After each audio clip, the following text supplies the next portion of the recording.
ബലൂചിസ്ഥാനിലെ ജനങ്ങൾ ഈ ദിവസത്തിൽ യൂറോപ്പിലാകമാനം പ്രതിഷേധം നടത്തുകയാണ്. അതായത് ഇന്ന് പാകിസ്ഥാന്റെ ന്യൂക്ലിയർ ടെസ്റ്റിന്റെ 27ാം വാർഷികമാണ്. അതേ ദിനത്തിൽ തന്നെ തങ്ങൾക്ക് മോചനം വേണമെന്ന് ആവശ്യപ്പെട്ടുകൊണ്ട്, തങ്ങളാണ് ഈ പാകിസ്ഥാന്റെ ആണവ സ്വപ്നങ്ങൾക്ക് എല്ലാം ഇരയായത് എന്ന് പറഞ്ഞുകൊണ്ട് യൂറോപ്പിന്റെ വിവിധ മേഖലകളിൽ, അതായത് ഇന്റർനാഷണൽ കോർട്ട് ഓഫ് ജസ്റ്റിസിന്റെ മുന്നിലടക്കം പ്രതിഷേധിക്കുകയാണ് ഫ്രീ ബലൂചിസ്ഥാൻ മൂവ്മെന്റ്.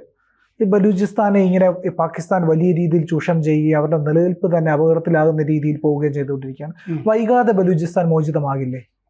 അതായത് ഈ ആണവ പരീക്ഷണം നടത്തിയതിൻ്റെ വാർഷികമാണല്ലോ. അതെ, ആണവ പരീക്ഷണം നടത്തിയതിൻ്റെ വാർഷികം പാകിസ്ഥാൻ വിക്ടറി ഡേ, വിജയ ദിവസമായിട്ടാണ് സാധാരണ ആഘോഷിക്കാറുള്ളത്. കാരണം എന്താണെന്ന് വെച്ച് കഴിഞ്ഞാൽ, നമ്മൾ 1971 ബംഗ്ലാദേശ് വിമോചിപ്പിച്ച് കഴിഞ്ഞപ്പോൾ സുൽഫിക്കർ അലി ഭൂട്ടോ, പാകിസ്ഥാൻ്റെ പ്രധാനമന്ത്രി, പറഞ്ഞു പാകിസ്ഥാൻ പുല്ല് തിന്നിട്ടായാലും അണുബോംബ് ഉണ്ടാക്കും എന്ന് പറഞ്ഞു. അപ്പോൾ അതാണ് ഈറ്റിംഗ് ദി ഗ്രാസ് എന്ന് പറഞ്ഞൊരു പുസ്തകമുണ്ട് ഈ പാകിസ്ഥാൻ്റെ ആണവ പരീക്ഷണങ്ങളെയൊക്കെ പറ്റിയിട്ട്. അപ്പോൾ ഈറ്റിംഗ് ദി ഗ്രാസ് എന്ന് പറഞ്ഞ ശീർഷകം, പുല്ല് തിന്നൽ എന്ന് പറഞ്ഞ ഈ ഭൂട്ടോയുടെ പ്രസ്താവനയിൽ നിന്ന് വന്നതാണ്. എന്ന് പറഞ്ഞാൽ കയ്യിൽ കാശൊന്നുമില്ല, കുത്തുവാള എടുത്തൊക്കെ ഇരിക്കുകയായിരിക്കും, എന്നാലും അണുബോംബ് വേണം. ഇന്ത്യയുടെ ഏഴേലത്ത് വരാനുള്ള കോപ്പ് കയ്യിലില്ല, എന്നാലും യുദ്ധം നടത്തി. ഇപ്പം കഴിഞ്ഞ ദിവസം മുനീർ ഒരു അത്താഴ വിരുന്ന് കൊടുത്തു ഷഹബാസ് ഷെരീഫിന്. എന്നിട്ട് ഇന്ത്യക്കെതിരെ ആക്രമണം നടത്തുന്നു എന്ന് പറഞ്ഞിട്ടൊരു ഫ്രെയിം ചെയ്ത ഫോട്ടോ അങ്ങോട്ട് കൊടുത്തു ഷഹബാസ് ഷെരീഫിന്. അത് പക്ഷേ കുറേ 5 കൊല്ലം മുമ്പ് ചൈന നടത്തിയൊരു പരീക്ഷണത്തിൻ്റെ വിമാനങ്ങൾ അല്ലേ, റോക്കറ്റ്, ഒരു റോക്കറ്റ് പരീക്ഷണത്തിൻ്റെ ചിത്രമായിരുന്നു അത്. റോക്കറ്റുകൾ ചൈനയിൽ നിന്ന് കുതിച്ചു വരുന്നതിൻ്റെ ഒരു ചൈനീസ് ഫോട്ടോഗ്രാഫർ എടുത്ത ചിത്രം, ഒരു മോക്ട്രിലിന്റെ പടമായിരുന്നു. അതായിരുന്നു എടുത്തിരുന്നത്. ഒരു സൈനിക അഭ്യാസത്തിന്റെ ചിത്രം ആയിരുന്നു റോക്കറ്റുകളുടെ. ഇതാണ് ഫ്രെയിം ചെയ്ത് കൊടുത്തത്. അപ്പൊ ഈ ഷഹബാസ് ഷെരീഫ് ഒരു മൊണ്ണയാണോ എന്ന് ആളുകൾക്ക് തോന്നും. ഇത് ഷഹബാസ് ഷെരീഫ് തന്നെയാണ് ഈ മുനീറിനോട് പറഞ്ഞതെങ്കിലോ, ആ പടം എടുത്ത് ഫ്രെയിം ചെയ്ത് ഇങ്ങ് തന്നേക്ക്, എല്ലാവരും കാണട്ടെ, നമുക്കിവിടെ TV-യിലേക്ക് കൊടുക്കാം, ഇങ്ങനെ സംഭവിക്കാമല്ലോ. അപ്പൊ ഇങ്ങനെയാണ് ഈ പാകിസ്ഥാന്റെ ചിന്തകൾ പോകുന്നത്. ഇത് ഈ ഇന്ത്യ ഒരു അണുസ്ഫോടനം നടത്തി കുറച്ച് നാളുകൾക്കകമാണ്, പിന്നെ നമ്മൾ നേരത്തെ നടത്തിയിട്ടുണ്ട്, മറ്റേ പൊക്രാൻ 1, പൊക്രാൻ 2. ആളുകൾ പൊക്രാൻ 2 ഓർക്കുന്നുള്ളൂ. നമ്മൾ 1974 അണുസ്ഫോടനം നടത്തിയത് ഓർക്കാത്ത കൊണ്ടാണ് ഇപ്പോൾ ഈ പൊക്രാൻ 2 മാത്രം ഓർക്കുന്നത്. അപ്പോൾ ഈ പൊക്രാൻ 2-ന് ശേഷമാണ് പിന്നെ ഇവർ നടത്തുന്നത്. അവർ ഈ 1971 മുതൽ ശ്രമിക്കുന്നുണ്ട്. AQ ഖാനെയൊക്കെ പിടിച്ചുകൊണ്ടിരുന്നൊക്കെ ഉണ്ടല്ലോ, ഈ ഇത് നയിക്കാനും ഒക്കെ. അപ്പോൾ അത് കഴിഞ്ഞ് ഈ ചഗായ് മലകളിലാണ് ഈ അണുസ്ഫോടനം നടത്തുന്നത്. ഈ ചാഗായ് മല എന്ന് പറയുന്നത് ബലൂചിസ്ഥാനിലാണ്. ബലൂചിസ്ഥാൻ ഒരു 50% ഭൂവിഭാഗം പാകിസ്ഥാൻ്റെ എന്ന് പറയുന്നത് ബലൂചിസ്ഥാനാണ്. പക്ഷെ അവിടുത്തെ സൗകര്യങ്ങളൊക്കെ കുറവാണ്. ഇൻഫ്രാസ്ട്രക്ചർ സർക്കാർ വേണ്ട രീതിയിൽ പരിഗണിക്കാത്തൊരു സ്ഥലം ആണ് ബലൂചിസ്ഥാൻ. അവിടുത്തെ വലിയ പ്രവിശ്യയാണ്, ഏറ്റവും കൂടുതൽ പ്രകൃതി വിഭവങ്ങൾ ഉള്ള സ്ഥലവുമാണ്. അപ്പോൾ അവിടെ ഈ ആദ്യത്തെ സ്ഫോടനം ചഗായ് മലയിൽ, പിന്നെ 100 കിലോമീറ്റർ അപ്പുറം, അതും ബലൂചിസ്ഥാനിൽ തന്നെയാണ് രണ്ടാമത്തെ സ്ഫോടനവും. 5 സ്ഫോടനങ്ങൾ അടുത്തടുത്ത ദിവസങ്ങളിൽ ഉണ്ടാകുന്നുണ്ട്. അതിൻ്റെയൊക്കെ വാർഷികം എല്ലാ കൊല്ലവും അവർ കൊണ്ടാടും, വിജയ ദിവസം എന്ന് പറഞ്ഞിട്ട്. ഇന്ന് ഡാർക്ക് ചാപ്റ്റർ എന്ന് പറഞ്ഞാണ് ഫ്രീ ബലൂചിസ്ഥാൻ മൂവ്മെന്റ് ആചരിക്കുന്നത്, കർത്തധ്യായം എന്ന് പറഞ്ഞിട്ട്. അവരെ സംബന്ധിച്ച് അങ്ങനെയാണ്. കാരണം എന്താണെന്ന് വെച്ചാൽ, നമ്മൾ പൊക്രാൻ എന്ന് പറയുന്നത് രാജസ്ഥാനിലെ മരുഭൂമിയാണ്. ബാഡ്മീർ എന്ന് പറയുന്ന കോൺസ്റ്റിറ്റ്യുവൻസി ഉണ്ടല്ലോ, ലോക്സഭാ മണ്ഡലം, ആ മണ്ഡലത്തിൻ്റെ അകത്ത് വരുന്ന, കാരണം അവിടെ ജനവാസമൊക്കെ വളരെ കുറവായതുകൊണ്ടാണ് തിരഞ്ഞെടുത്തത്. അങ്ങനെ ഒരു സ്ഥലമായിട്ടാണ് ഇവർ ബലൂചിസ്ഥാനം മൊത്തത്തിൽ കണക്കാക്കുന്നത്. അപ്പോൾ ബലൂചിസ്ഥാൻ വിമോചന പോരാട്ടത്തിലാണ്. ഇന്ത്യ വേണ്ടവണ്ണം സഹായിക്കുന്നില്ല എന്ന് പരാതിയും ബലൂചിസ്ഥാൻ നേതാക്കൾക്ക് ഇപ്പോൾ ഉണ്ട്. കാരണം അവർ കഴിഞ്ഞ ദിവസം റിപ്പബ്ലിക് ചാനലിൽ വന്നിട്ട് ഈ ബലൂജി പ്രവർത്തകർ, ഒരു പത്രപ്രവർത്തകനും ഒക്കെ ഉണ്ടായിരുന്നു, അവരങ്ങനെ അഭിപ്രായപ്പെടുന്നുണ്ടായിരുന്നു. പാകിസ്ഥാൻ്റെ അഭിപ്രായം അങ്ങനെയല്ല, നമ്മളാണ് ഈ ബലൂജി പോരാളികൾക്ക് എല്ലാം സഹായവും ഒക്കെ കൊടുക്കുന്നത്, നമ്മൾ വേണ്ടത്ര സഹായിക്കുന്നില്ല എന്ന് പരാതിയാണ് അവർക്കുള്ളത്. അപ്പോൾ എങ്ങനെയെങ്കിലും വിമോചനത്തിന് വേണ്ടി സഹായിക്കണം എന്ന് പറഞ്ഞിരിക്കുന്നതാണ്.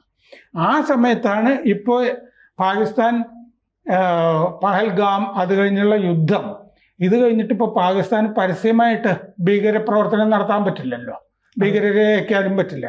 അപ്പോൾ അവരെന്ത് ചെയ്തു എന്ന് വെച്ച് കഴിഞ്ഞാൽ പാകിസ്ഥാനിലെ ചാരസംഘടന പട്ടാളത്തിൻ്റെ ISIS ഇപ്പോൾ ഇസ്ലാമിക് സ്റ്റേറ്റിനെ ഉപയോഗിക്കുകയാണ് ബലൂചിസ്ഥാനിൽ. അതാണ് IS. അപ്പോൾ IS കഴിഞ്ഞ ദിവസം 110 IS ബലൂചി പോരാളികൾക്കെതിരെ യുദ്ധം പ്രഖ്യാപിച്ചു. എന്നിട്ട് 117 പേജുള്ള ഒരു പുസ്തകം ഇറക്കിയിട്ടുണ്ട് ഈ ഇസ്ലാമിക് സ്റ്റേറ്റ്. ആ പുസ്തകത്തിൽ വിപ്ലവകാരികൾ, ഈ ബലൂജ് വിപ്ലവകാരികൾ ഇസ്ലാമിനെതിരായ പോരാട്ടമാണ് നടത്തുന്നത് എന്നാണ് പറഞ്ഞിരിക്കുന്നത്. ആ പുസ്തകത്തിൻ്റെ ആദ്യത്തെ പേജിൽ മൻസൂർ പഷ്തീൻ, പിന്നെ പഷ്തൂൺ താഫൂസ് എന്ന് പറഞ്ഞ് ഇവർ രണ്ടുപേരും പ്രസ്ഥാന നേതാക്കളാണ്. അവരുടെ ചിത്രം വെച്ചിട്ടുണ്ട്. അതുപോലെ മുഖമില്ലാത്തൊരു സ്ത്രീയുടെ ചിത്രമുണ്ട്. അത് ഈ മുഖമില്ലാത്ത സ്ത്രീയുടെ പടം വെച്ചിരിക്കുന്ന ഡോക്ടർ മഹ്റംഗ് ബലൂച്ച് ഉണ്ടല്ലോ, അവിടുത്തെ വലിയ വിമോചന പോരാട്ടം നടത്തുന്ന സ്ത്രീയാണ്. അവർ 5 പേരുടെ കൂടെ ഇപ്പോൾ ജയിലിലാണ്. മഹ്റംഗ് ബലൂച്ചിന് നൊബേൽ സമാധാനത്തിനുള്ള ഇപ്പോൾ നോമിനേറ്റ് ചെയ്തിട്ടുണ്ട്. അപ്പോൾ മഹ്റംഗ് ബലൂച്ച് ആകാം ഈ തലയില്ലാത്ത സ്ത്രീയുടെ ചിത്രം എന്നാണ് റിപ്പോർട്ടുകളിൽ കാണുന്നത്. അപ്പോൾ കഴിഞ്ഞ കൊല്ലം ടൈം മാസിക 100 നെക്സ്റ്റ് പട്ടികയിൽ ചേർത്തിരുന്ന ഒരാളാണ് ഡോക്ടർ മഹ്റംഗ് ബലൂച്ച് എന്ന് പറഞ്ഞ ധീരവനിത ബലൂചിസ്ഥാനിലെ. അപ്പോൾ മാർച്ച് 22-നാണ് ഈ മഹ്റംഗ് ബലൂച്ചിനെ അറസ്റ്റ് ചെയ്തത്. ഈ ഇസ്ലാമിക് സ്റ്റേറ്റിൻ്റെ പുസ്തകത്തിൽ പലയിടത്തും അവരുടെ പേരുകളൊക്കെ പറഞ്ഞിട്ടുണ്ട്. പറഞ്ഞ സ്ഥലത്തൊക്കെ കാഫിർ എന്ന് പറഞ്ഞിട്ടുണ്ട്, പിന്നെ ഇസ്ലാം വിട്ട മുസ്ലിം എന്ന് പറഞ്ഞിട്ടുണ്ട്, അമുസ്ലിം എന്നും പറഞ്ഞിട്ടുണ്ട്. അപ്പോൾ ISISൻ്റെ അതേ സിദ്ധാന്തമാണ് ബലൂചിസ്ഥാനിൽ IS ഇപ്പോൾ പറഞ്ഞുകൊണ്ടിരിക്കുന്നത്. ബലൂച്ച് പൗരന്മാർക്കെതിരായ അക്രമം കൂടുന്നത് കൊണ്ട് ആണ്. അതുപോലെ അവിടെ തന്നെ ഈ ബലൂച്ച് വിപ്ലവകാരികളായ യുവാക്കളുടെ മാതാപിതാക്കളെയൊക്കെ പിടിച്ചുകൊണ്ട് പോയിട്ടുണ്ടല്ലോ, പാകിസ്ഥാൻ തട്ടിക്കൊണ്ടുപോയിട്ടുണ്ട് IS. അതൊക്കെ ഈ യുവാക്കൾ ഇസ്ലാമിനെതിരായ യുദ്ധം നടത്തുന്നത് കൊണ്ടാണെന്നാണ് ISനെ കൊണ്ട് ഇപ്പോൾ ബലൂചിസ്ഥാനിൽ പറയിപ്പിച്ചുകൊണ്ടിരിക്കുന്നത്. ഈ മഹ്റംഗ് ബലൂച്ചിൻ്റെ കൂടെയുള്ളവർ ബീബാർഗ് ബലൂച്ച്, ബീബു ബലൂച്ച്, ഗുൽസാദി ബലൂച്ച്, ഷാജി ബലൂച്ച്, ഇത്രയും പേരാണ് ജയിലിലുള്ളത്. അപ്പോൾ ഇവരെയൊക്കെ കീഴടക്കാൻ വേണ്ടിയിട്ടൊക്കെയാണ് ഈ ബാപ്പയും ഉമ്മയൊക്കെ പിടിച്ചുകൊണ്ട് പോകുന്ന പരിപാടിയൊക്കെ നടത്തിക്കൊണ്ടിരിക്കുന്നത്. അപ്പോൾ പാകിസ്ഥാൻ്റെ ഭീകരത രാജ്യാന്തര തലത്തിലൊക്കെ എത്തിയത് കൊണ്ടാണ് ISനെ ഉപയോഗിക്കുന്നതെന്നാണ് റിപ്പോർട്ടുകളിൽ കാണുന്നത്. ഇതിന് ഉദാഹരണമായിട്ട് അവിടുത്തെ ഒരു റാലി ഈ വിമോചന പോരാളികൾ മാർച്ച് 29-ാം തീയതി മസ്തുങ്ങിൽ നടത്തിയിരുന്നു. മസ്തുങ്ങിൽ ISന് താവളം ഉണ്ട്. ഇപ്പോൾ ഈ മസ്തുങ്ങിൽ മാർച്ച് 29-ന് ബലൂചിസ്ഥാൻ നാഷണലിസ്റ്റ് പാർട്ടി BNP, ഈ വിപ്ലവകാരികളുടെയൊക്കെ കൂടെ നിൽക്കുന്ന പാർട്ടി, അവരൊരു റാലി നടന്നപ്പോൾ അതിലേക്ക് ISൻ്റെ ചാവ് കടന്നു റാലിയിലേക്ക്. എന്ന് പറയുമ്പോൾ ബലൂചിസ്ഥാൻ റാലിയിലേക്ക് തന്നെ ISൻ്റെ ചാവേർ. കാരണം പാകിസ്ഥാൻ പട്ടാളത്തിന് ചാവേർ പരിപാടികൾ നടത്താൻ പറ്റില്ലല്ലോ. ചാവേർ പരിപാടികൾ ബലൂച്ച് പോരാളികൾ നടത്തുന്നുണ്ട്. അതേ നാണയത്തിൽ മറുപടി കൊടുക്കാൻ ISനെ ഉപയോഗിക്കുകയാണ്, ഇസ്ലാമിക് സ്റ്റേറ്റിന്. അങ്ങനെയാണ്. അപ്പോൾ മഹ്റംഗിൻ്റെ അറസ്റ്റിൽ പ്രതിഷേധിച്ചിട്ടായിരുന്നു ആ റാലി. അതിൻ്റെ ഇടയ്ക്കാണ് ചാവേർ കയറിയത്. അപ്പോൾ